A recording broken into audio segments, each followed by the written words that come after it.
નમસ્કાર મિત્રો, ગિરીશ એજ્યુકેશન ચેનલની અંદર તમારું સ્વાગત છે। મિત્રો, આજના વિડીયોની અંદર આપણે 32 પૂતળીની 32 વાર્તાઓ પૈકી 22મી વાર્તા કામધેનુ ગાયની વાર્તા આજના વિડીયોની અંદર આપણે સાંભળશું। તો ચાલો વાર્તા સાંભળીએ। 22મે દિવસે ભોજ રાજા મુહૂર્ત જોડાવી જેવા સિંહાસન પર બેસવા જાય છે, ત્યાં 22મી પૂતળી શુભ ગાયે ભોજ રાજાને સિંહાસન ઉપર બેસવા જતાં અટકાવી અને બોલી, હે રાજન, આ સિંહાસન ઉપર બેસશો નહીં, આ તો પરદુખભંજન વિક્રમ રાજાનું છે। તેના જેવા ઉદાર અને પરાક્રમી રાજા જ તેના ઉપર બેસી શકે। આમ કહી તેણે વિક્રમ રાજાના પરોપકાર અને પરાક્રમની નવી વાર્તા કહેવી શરૂ કરી। એક દિવસ વિક્રમ રાજા પોતાના દરબારમાં બેઠા હતા।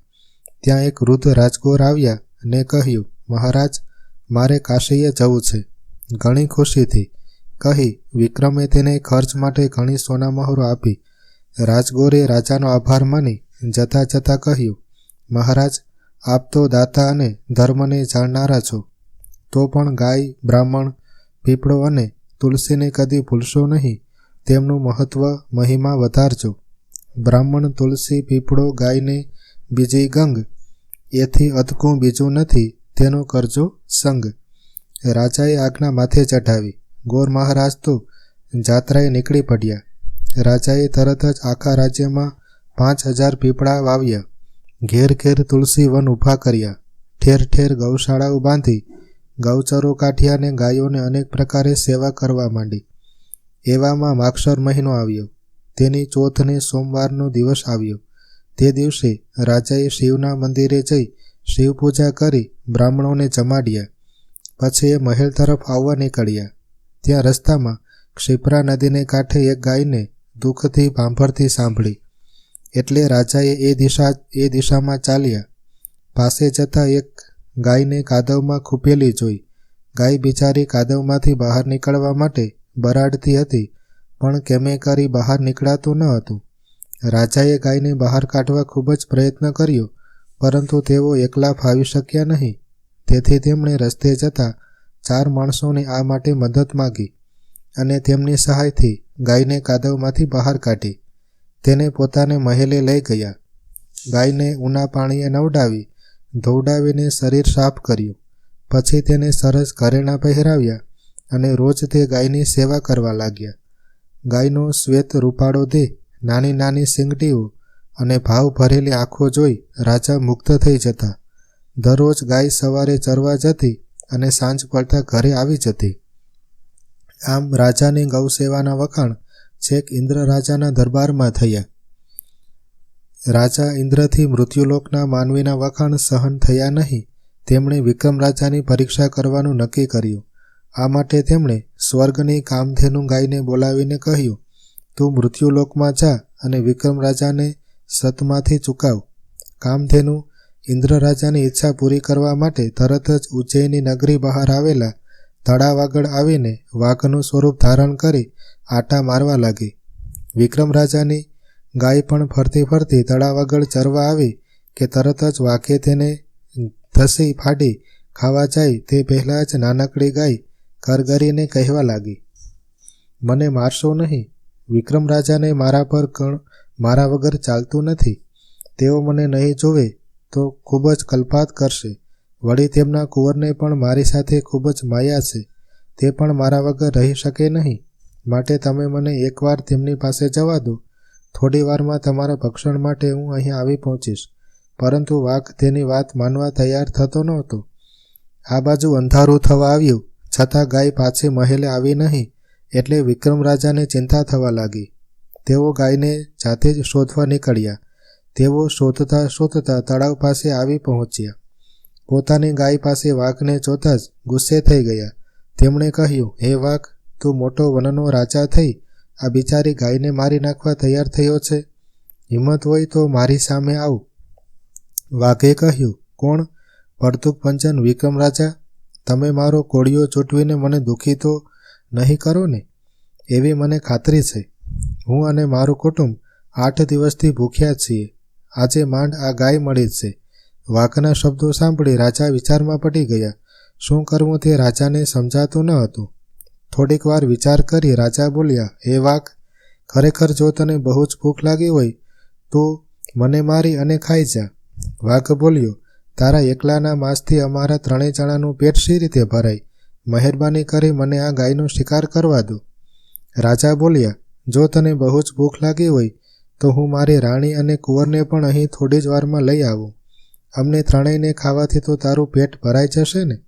વાઘ કંઈ કહે તે પહેલાં જ વિક્રમ રાજા પોતાના મહેલ તરફ ચાલી નીકળ્યા અને થોડી વારમાં પોતાની રાણી અને કુંવર સાથે વાઘ પાસે આવી પહોંચ્યા અને બોલ્યા, હે વાઘ, હવે તું તે ગાયને છોડી દે અને ખુશીથી વારાફરતી અમારા 3નો શિકાર કરી તારું પેટ ભર. વાઘે મનુષ્યનો શિકાર કરવાની ના પાડી, એટલે વિક્રમ રાજાએ વાઘને વચન આપ્યું હોવાથી તલવાર વડે પોતાને હાથે જ પોતાનું મસ્તક કાપવા ગયા. ત્યાં તો કોઈએ અદૃશ્ય રીતે રાજાનો હાથ પકડી લીધો. રાજાએ જોયું તો તેની સામે વાઘની જગ્યાએ ગાય ઊભી હતી. તેણે રાજાને કહ્યું, હે રાજન, હું ઇન્દ્ર રાજાની કામધેનુ ગાય છું. હું તમારી ઉદારતાની પરીક્ષા માટે જ વાઘના સ્વરૂપે આવી હતી. તમારી ભાવનાથી હું ખૂબ જ ખુશ થઈ છું. તમારી ઈચ્છા હોય તે માગો. વિક્રમ રાજાએ કહ્યું, તમારી કૃપાથી મારી પાસે બધું છે, મારે કશું જોઈતું નથી. છતાંય કામધેનુ ગાયે તેમને કહ્યું, હે રાજન, તમારી પાસે રહેલ ગાય પણ અમારા કામધેનુ વંશની જ છે. આ ગાય ચમત્કારિક છે. તેના દૂધમાંથી બનાવેલ ઘીને જો રક્તપિતિયાને ખવડાવવામાં આવે તો તેનો ગમે તેટલો જૂનો રોગ મટી જશે. તેના દૂધમાંથી બનાવેલ માખણ જો અંધની આંખમાં આંચવામાં આવે તો તે દેખતો થશે. તેના છાણમૂત્ર પણ ઘણા રોગ મટાડી શકશે. તમે આ ગાયની સંભાળ રાખજો. આમ કહી કામધેનુ ગાય અદૃશ્ય થઈ ગઈ. વિક્રમ રાજા પોતાના પરિવાર તેમજ ગાયની સાથે મહેલમાં પાછા આવ્યા. તેમણે ગાયના દૂધનું ઘી માખણ બનાવીને અનેક રોગીઓના રોગ મટાડવા માંડ્યા. એક દિવસ વિક્રમ રાજા પોતાના દરબારમાં બેઠા હતા. ત્યાં એક ગરીબ બ્રાહ્મણ આવ્યો. તે રાજાને નમન કરીને બોલ્યો, મહારાજ, હું કાશીએ કરવત મુકાવા જાઉં છું. એ માટે તમારી રજા ચિઠ્ઠી આપો. કારણ મેં સાંભળ્યું છે કે કાશીએ કરવત મુકાવા જતાં પહેલાં રાજાની રજા ચિઠ્ઠીની જરૂર હોય છે. માટે તમારી પાસે તે લેવા આવ્યો છું. માટે કૃપા કરી મને ચિઠ્ઠી કરી આપો. બ્રાહ્મણની વાત સાંભળી રાજાને ઘણું દુઃખ થયું. તેમને થયું કે મારા નગરમાં આ બ્રાહ્મણને એવું તે શું દુઃખ છે કે તેને આજે કરવત મુકાવા જવું પડે છે. તેઓ બ્રાહ્મણને એકાંતમાં લઈ ગયા ને પછી પૂછ્યું, હે ભૂદેવ, તમારે માથે એવું તે શું દુઃખ આવી પડ્યું કે કાશીએ કરવત મુકાવા જવું પડે છે? બ્રાહ્મણ બોલ્યો, મહારાજ, હું કનકકુંડમાં રહું છું. હું કુંવારો બ્રાહ્મણ છું. મને પરણવાના ઘણા કોડ છે, પરંતુ મારી પાસે ધન નથી. વળી મારા ઘરના સભ્યો માંદા રોગી છે. મારા પિતા બંને આંખે આંધળા છે. મારી માને આખા શરીરે કોટ છે. જ્યારે મારી એક વિધવા બહેન છે તે અપંગ છે. મારે 3ને પાલવવા પડે છે. એટલે કોઈ મને કન્યા આપતું નથી. એટલે મારા માતા પિતાએ મને પરદેશ જઈને પરણવાનું કહ્યું. હું પરણવા માટે કન્યા શોધવા પરદેશ નીકળી પડ્યો. રસ્તામાં એક નગર આવ્યું. હું ત્યાંના રાજમહેલ આગળથી નીકળ્યો. મહેલના ઝરૂખામાં રાજાની કુંવરી ઊભી હતી. તે ખૂબ જ રૂપાળી હતી. તેને જોઈને મારું મન લલચાયું અને તરત જ મેં તેની સાથે લગ્ન કરવાનો નિર્ણય કરી લીધો. મેં લોકો પાસેથી જાણ્યું હતું કે આ નગરનો રાજા ખૂબ જ પુણ્યશાળી અને દયાળુ છે. મને થયું કે જરૂર તે મારું દુઃખ સાંભળી તેની કન્યા મારી સાથે પરણાવશે. એ આશાએ હું રાજમહેલમાં ગયો અને રાજાને મારી દુઃખદ કહાની કહી સંભળાવી. રાજાએ મારી ઉપર દયા ખાઈને 100 સોના મહોરો આપી, પરંતુ મેં તે લેવાની ના પાડી. ત્યારે રાજાએ કહ્યું, હે ભૂદેવ, તમારે શું જોઈએ છે? જે જોઈએ તે માગી લો. હું તો તરત જ બોલી ઉઠ્યો, હે રાજન, જો તમે મને કંઈક આપવા જ માગતા હોવ તો તમારી કુંવરીનો હાથ મારા હાથમાં સોંપો. હું તમારી કુંવરી સાથે લગ્ન કરવા ઈચ્છું છું. આ સાંભળી આખી સભા ખળભળી ઉઠી, પરંતુ રાજાએ શાંતિથી કહ્યું, ભલે, હું મારી કુંવરી તમારી સાથે પરણવા તૈયાર છું, પરંતુ આ માટે તમારી કુંવરીની પ્રતિજ્ઞા પૂરી કરવી પડશે. તેણે એવી પ્રતિજ્ઞા લીધી છે કે તેની પસંદગીની 3 ચીજો જે લાવી આપે તેની સાથે હું પરણીશ. 3 ચીજોમાં એક ઇન્દ્રાણીનો હાર, બીજો શેષનાગની સ્ત્રીની કાનની ઝાલ અને ત્રીજું 32 લક્ષણા પુરુષનું મસ્તક. આ 3 વસ્તુઓ તમે જો લાવી આપો તો કુંવરી તમારી સાથે પરણવા તૈયાર થઈ જશે. હું રાજાને 1 વર્ષનો સમય આપી ત્યાંથી ચાલી નીકળ્યો. પરંતુ આ ત્રણેય ચીજો મારાથી લાવી શકાય તેમ નથી, એટલે જ હું કંટાળીને હવે કાશીએ કરવત મુકાવા જાઉં છું અને તે માટે તમારી રજા ચિઠ્ઠી લેવા આવ્યો છું. વિક્રમ રાજાએ તેને આશ્વાસન આપ્યું અને કહ્યું, હે ભૂદેવ, તમે 1 મહિનો મારા મહેલમાં રોકાઈ જાઓ. હું તમને 1 મહિનામાં 3 વસ્તુઓ લાવી આપીશ અને તમને એ રાજાની કુંવરી સાથે જ પરણાવીશ. આમ કહી રાજા વિચારવા લાગ્યા કે હવે આ બ્રાહ્મણનું દુઃખ કેવી રીતે દૂર કરવું. તેઓને કંઈ સૂઝ ન પડતા તેઓ હર્ષિત માતાના મંદિરે ગયા અને તેમને પોતાની મુશ્કેલીની વાત કરી. માતાજીએ પ્રસન્ન થઈને કહ્યું, આ ત્રણેય વસ્તુઓ મેળવવા અપાર કષ્ટ ભોગવવું પડશે. ઇન્દ્રાણીનો હાર લેવા માટે તમારે ઇન્દ્ર યજ્ઞ કરવો પડશે. જ્યારે ઇન્દ્ર રાજા પ્રસન્ન થઈ તમને વરદાન માગવા કહે ત્યારે તમે ઇન્દ્રાણીના હારની માંગણી કરજો. પછી શેષનાગની સ્ત્રીની કાનની ચાલ માટે તમારે એક કુંડ બનાવીને તેમાં 10,000 મણ કઢેલું દૂધ ભરવું પડશે. દૂધમાં સાકર, બદામ, પિસ્તા, ચારોળી, કેસર વગેરે તેમાં નાખવાના. પછી શેષનાગનો મંત્ર ભણજે, જેથી તે આવીને દૂધ ઓશે ઓશે પી જશે અને તમારા પર પ્રસન્ન થઈને તમને વરદાન માગવા કહે ત્યારે તમે તેની સ્ત્રીની કાનની ચાલ માગજો, જે તમને વિના સંકોચે આપી દેશે. પરંતુ ત્રીજી વસ્તુ 32 લક્ષણા પુરુષનું મસ્તક તો તમારે પોતે જ આપવું પડશે. આટલું કહી માતાજી અંતર્ધ્યાન થઈ ગયા. વિક્રમ રાજા માતાજીને નમન કરી પોતાના મહેલે આવ્યા. પછી બીજે દિવસે જ તરત જ ઇન્દ્રયજ્ઞનો આરંભ કર્યો. ઇન્દ્રયજ્ઞ પૂરો થયો કે તરત જ ઇન્દ્રદેવ વિક્રમ રાજા ઉપર પ્રસન્ન થયા અને તેમણે રાજાને કંઈક માગવા કહ્યું. ત્યારે વિક્રમ રાજાએ ઇન્દ્રાણીનો હાર માંગ્યો. ઇન્દ્ર રાજાએ પોતાના વચન મુજબ તરત જ ઇન્દ્રાણીનો હાર લાવી આપ્યો. પછી વિક્રમ રાજાએ પોતાના મહેલના ચોગાનમાં મોટો યજ્ઞકુંડ બનાવ્યો અને તેમાં હર્ષિત માતાના કહ્યા મુજબ દૂધ ભર્યું અને શેષનાગનો મંત્ર ભણ્યો કે તરત જ શેષનાગ હાજર થયા. તેમણે યજ્ઞકુંડનું દૂધ પીને રાજા ઉપર પ્રસન્ન થયા. તેમણે રાજાને મનવાંછિત વસ્તુ માગવા કહ્યું ત્યારે વિક્રમ રાજાએ શેષનાગ પાસે તેમની સ્ત્રીના કાનની ચાલ માગી. શેષનાગે થોડી જ વારમાં પોતાના સ્ત્રીની કાનની ચાલ લાવીને રાજાને આપી. વિક્રમ રાજાએ આ બંને વસ્તુઓ પોતાને ત્યાં રહેતા બ્રાહ્મણને આપીને કહ્યું, ત્રીજી વસ્તુ હું લગ્ન મંડપમાં આપીશ. ત્યારે બ્રાહ્મણે કહ્યું, મહારાજ, લગ્ન મંડપમાં કદાચ આ વસ્તુ હાજર નહીં થાય તો? વિક્રમ રાજાએ તેને પોતાની ઉપર વિશ્વાસ રાખવાનું કહ્યું. બ્રાહ્મણ તે બંને વસ્તુઓ લઈને રાજકુંવરી પાસે ગયો અને તેને 2 વસ્તુઓ આપી. રાજકુંવરી અને રાજા બંને વસ્તુઓને જોઈ નવાઈ પામ્યા. તેમને થયું કે જરૂર આ બ્રાહ્મણ કોઈ મહાન માણસ લાગે છે. તેમણે બ્રાહ્મણ પાસે ત્રીજી વસ્તુની માંગણી કરી ત્યારે બ્રાહ્મણે કહ્યું, હું ત્રીજી વસ્તુ લગ્ન મંડપમાં હાજર કરીશ. રાજાએ તરત જ લગ્નની તૈયારી કરવા માંડી. બ્રાહ્મણે વિક્રમ રાજાને લગ્નનો દિવસ જણાવી દીધો, જેથી વિક્રમ રાજા તે ત્રીજી વસ્તુ આપવા આવે.